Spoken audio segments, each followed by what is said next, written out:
In today's video, I'm going to teach you how to use Sendwave to send money. First, open your Sendwave app. Make sure you're on a stable internet connection and that the app is up to date so everything loads smoothly. When the app opens, log in with your account. If you use a passcode or biometric security, go ahead and authenticate so you can get to your dashboard. Once you're on the dashboard, you can start sending money. Look for the option to send and tap it to begin. Next, click on recipient. If you already have someone saved, select their name. If this is a new person, you'll be adding them now. You'll be asked to select payment method for how your recipient will receive the funds. Click on bank transfer. This means the money will go directly to your recipient's bank account. Enter full name exactly as it appears on their bank records to avoid delays.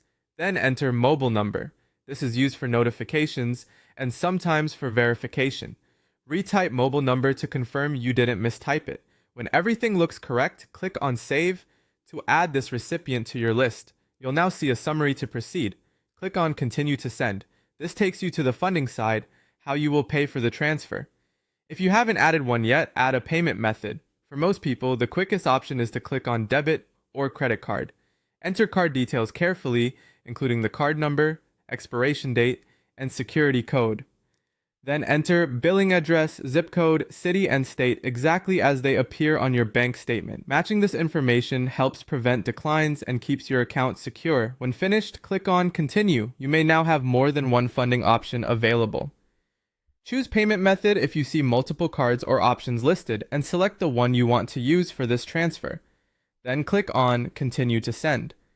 Before you finalize, review the transfer details. Recipient name, payout method, the amount, exchange rate if applicable, and any fees. If everything looks good, click on Confirm Transfer. Depending on your bank, you might be asked to complete a quick security check. Once confirmed, you'll get a receipt on screen and often via email, and your recipient will be notified. That's it. You can track the status from the dashboard and see when the transfer is completed. If you notice a mistake, contact support right away. Cancellations are only possible before processing finishes. Always double check names and numbers and keep your app and payment details up to date for the fastest experience.